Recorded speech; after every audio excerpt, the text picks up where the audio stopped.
Inoubliable, il y a 25 ans, nous quittait le plus grand des chanteurs francophones, Jacques Brel. Aujourd'hui, sa veuve, Mich Brel, témoigne, alors que des morceaux inédits et une intégrale sont publiés pour nous rappeler le talent du grand Jacques.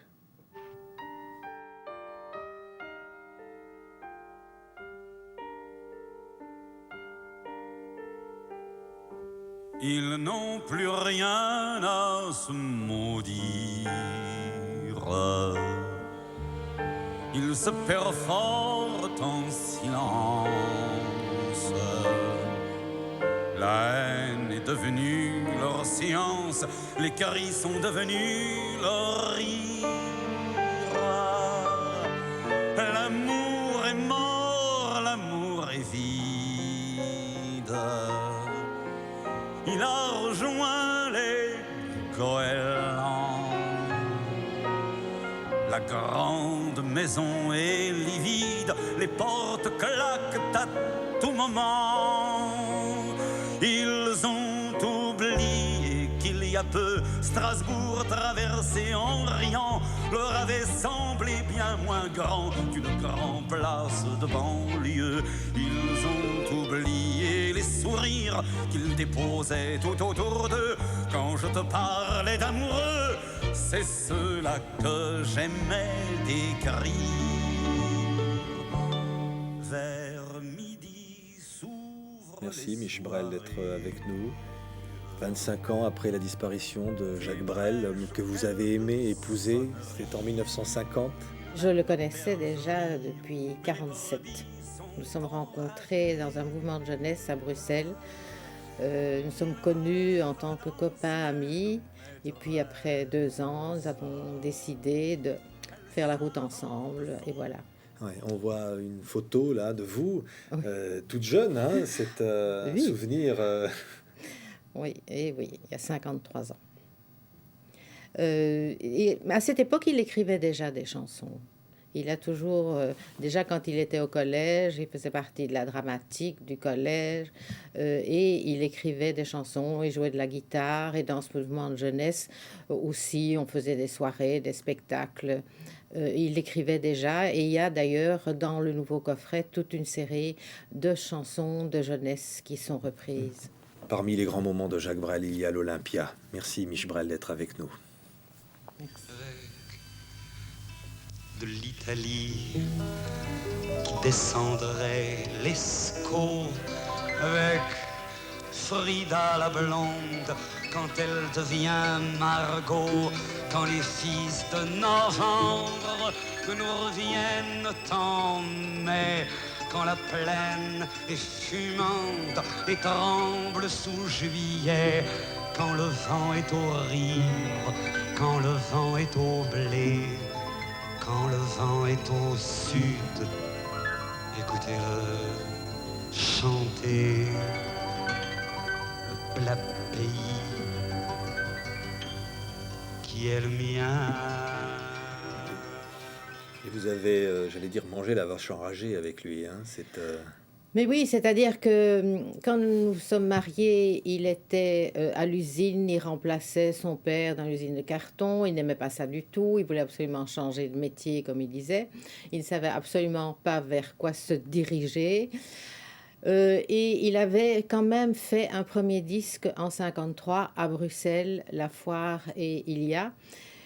Et il a décidé, il m'a quand même demandé si j'étais d'accord, de quitter Bruxelles, d'essayer d'aller tenter sa chance à Paris, comme on disait à cette époque.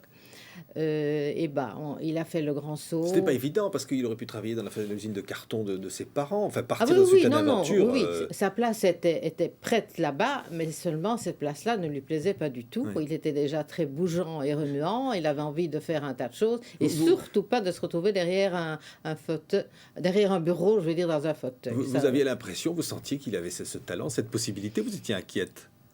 Non, inquiète non. D'abord parce que c'était un travailleur acharné. Je savais qu'il allait s'en sortir, je vais dire, d'une manière ou d'une autre. Heu, mais il avait envie de bouger surtout, hein, de faire des choses et toute sa vie, ça a été la même chose. Ouais. Il plongeait chaque fois dans autre chose. Il a plongé dans le pilotage d'avion et puis c'était le bateau et puis, il a, fait la comédie musicale La Mancha, il a écrit en français. Il était chaque fois parti sur une autre idée. Vous allez Puis avoir 3 enfants, 3 filles 3 avec filles, Jacques oui, Brel, oui, hein, qui aujourd'hui, évidemment, avec vous, font tout ce travail quoi, pour faire oui. vivre cette œuvre. C'était quoi d'être l'épouse de Jacques Brel? Il était là quand même, assez présent ou pas du tout? Si, il est très, très présent. C'est-à-dire, il est parti en 53. En 55, nous avions déjà 2 enfants à cette époque.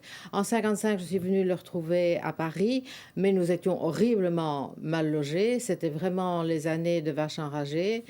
Et en 58, nous avons décidé, quand ma fille aînée est rentrée en classe primaire, que Bruxelles était mieux, il y avait toute la famille, il y avait les amis, on avait un appartement un peu plus convenable et on a décidé une fois pour toutes que le point fixe de la famille, ça serait Bruxelles.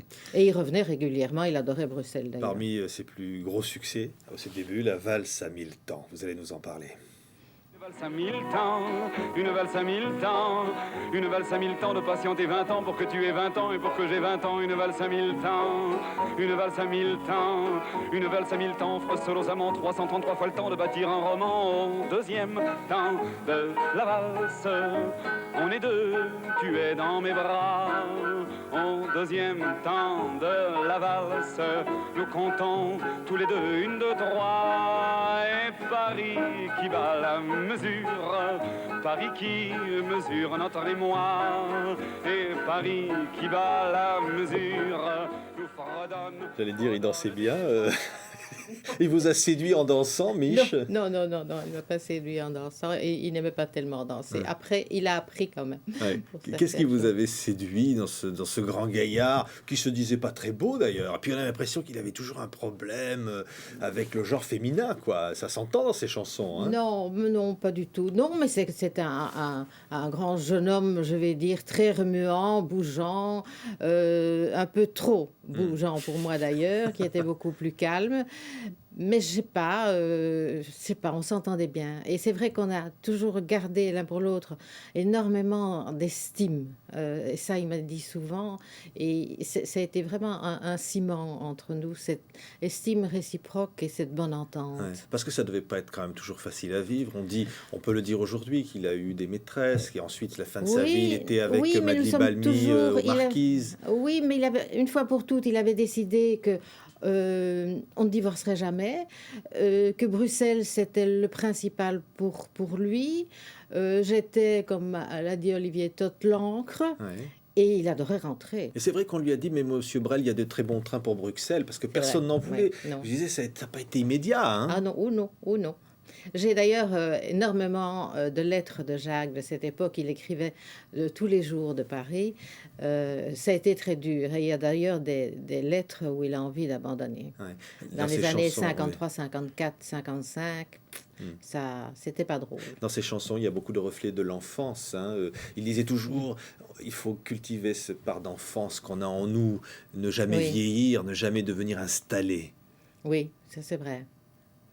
Oui, ça c'est vrai. Il aimait Euh, l'aventure comme ah des gosses oui. qui jouent au Far West. D'ailleurs, il va Oui. à plein de ses films Far West, il oui, va oui, faire un c'est rêve ça. de gosse, quoi. Oui, oui, c'est ça. C'est l'écriture aussi de ces films, ça a été la même chose. Franz, il l'a fait, et il voulait que ça se passe à la côte belge, dans ce pays qu'il On va avoir aimait d'ailleurs bien. des images, parce que la nouvelle chanson, donc L'amour est mort, Oui. illustrée, parce qu'évidemment, il n'y a pas Jacques Brel chantant cette chanson. C'est un des 5 inédits qui... c'est formidable qu'on puisse la découvrir, c'est une chanson magnifique. On voit d'ailleurs des extraits du tournage, des images de ces Oui. films. Ça, c'est des extraits de Franz, Ouais. qu'il a tourné d'ailleurs à la côte belge. Parce qu'il revenait toujours en Belgique. Oui, il revenait. Ah oui, il était de là. Ça, il le dit d'ailleurs dans une interview, on est de quelque part. Et moi, je suis de là. Le piano n'est plus qu'un meuble. La cuisine pleure quelques sandwichs. Et ressemblent à deux derviches qui toupillent dans le même immeuble. Elle a oublié qu'elle chantait. Il a oublié qu'elle chantait. Ils assassinent leur nuitée en lisant des livres fermés. Ils ont oublié. Les souvenirs de Jacques Brel aujourd'hui, quand vous l'entendez, quand vous écoutez cette voix, qu'est-ce qui vous revient le plus, Mich Brel? Mais écoutez, ça ne m'a jamais quitté, c'est ça surtout. Bon, j'ai hérité de tout cela en 78. J'ai donc continué à gérer tout ce patrimoine, je vais dire, énorme. Depuis 1963, j'étais son éditeur. Donc j'ai toujours été dans la chanson avec lui et travaillé avec lui. J'ai aussi aidé quand il a tourné France. J'ai été producteur du film Le Far West. J'ai en plus travaillé avec lui. Et donc, ça ne m'a jamais quitté. Je ne peux pas dire que tout d'un coup, 25 ans après, ça me revient. Ça ne m'a jamais quitté. Est-ce qu'il y a une chanson, vous, mais à titre très personnel, qui vous touche plus que les autres? Une chanson qui m'émeut horriblement, c'est Jojo. Parce que ça a été le drame de la vie de Jacques, c'est la perte de Jojo. C'est-à-dire son ami. Oui, son ami. Et s'il dit six pieds sous terre, Jojo, tu n'es oui. pas mort. Et je trouve que les paroles de cette chanson, c'est merveilleux ce qu'il a pu faire. Ouais. On pourrait dire autant de Jacques Brel aujourd'hui. Il n'est pas mort. Non. Il vit d'une certaine façon en vous et Oui, en nous tous. Oui, c'est sûr. Ou bien il est avec Jojo là-haut et Ouais. ils boivent des grands verres de bière à notre santé. Et il croyait à ça, il croyait Oui. qu'on ne mourrait pas. Oui, Il moi, disait, je pense. ouais.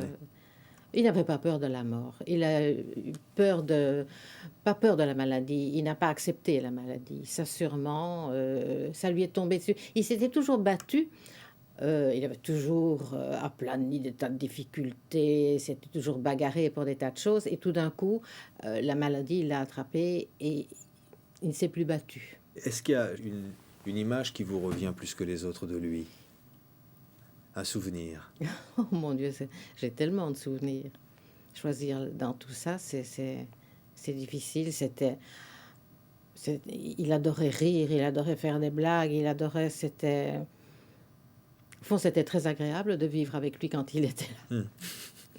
Et j'ai eu la chance de partager avec lui des moments privilégiés de son existence. Je crois que c'est ça qu'il faut dire. Merci Mich Brel, l'amour est mort. Merci. Ils ont oublié les vertus de la famine et de la bise quand ils dormaient dans deux valises. Mais nous, ma belle, comment vas-tu?